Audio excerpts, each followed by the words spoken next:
Hey, it's Erin. So I just listed the Hayden Mansion as fractional ownership, and I've had a ton of interest, but a lot of the interest has been from agents who don't quite understand it and investors who don't quite understand it. One of the things that people have been asking me, is it a timeshare? And it's absolutely not a timeshare.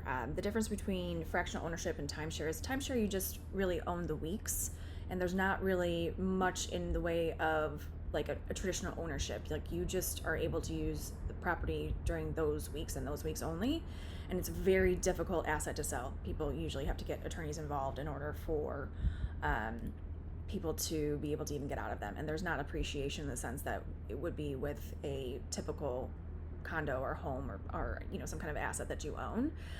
With fractional ownership, what you do is you get together with a group of people either you know or you don't know.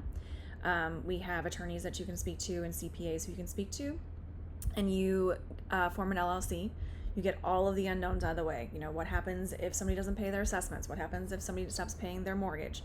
Because you do own that portion on your own. So whether it's a half of it of a condo, a fourth of a condo, a fifth of a condo, if you want to go in with your 18 first cousins, I don't recommend that, but you could do that as well. You would get all the unknowns in writing beforehand, so you know what happens with the rental income that you're going to get, how you go about selling your property, whether or not you first right of refusal to the group that owns the other portion. There's all of those unknowns are going to be taken out.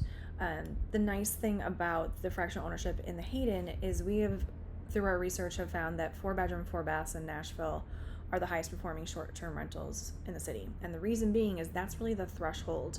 Your 3 and 4 bedroom, that is the threshold that where you beat out hotels, right? So Nashville is a group travel place. People come here to bachelorette parties and bachelor parties, but people also do hiking and family reunions, and there's wedding venues right here. So people want to travel together and stay together. It's always nice to have a block of a floor on a hotel, but it's even better when you have 4 bedrooms that are all in the same condo. So all that to say, you will not only have a asset that it appreciates, but you also get the benefits of the big beautiful bill. There's tax ramifications for short-term rentals. There are the ability for the appreciation when you go to sell your portion of the condo.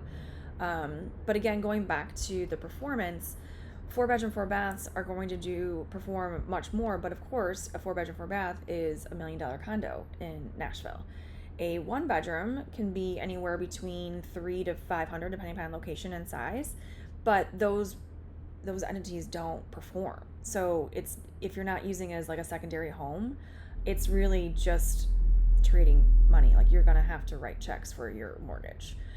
Whereas this, in everything that we've done as far as research, shows that you are really going to benefit from not only the appreciation, but the rental income coming through.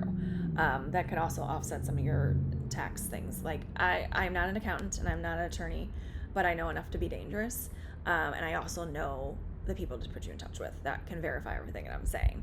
So I know this was a bit of a ramble, but fractional ownership is new to market, and when things are new to market, people don't really understand it, and the first knee-jerk reaction is, this is a mistake. This can't be right. You can't be putting this on the MLS. I can. It's true. I can put it on the MLS. Gone through everything I need to do. So anyway, if you have any questions about short-term rentals, if you have any questions about Nashville, if you have any questions about fractional ownership, I'm your girl. Reach out. Thanks.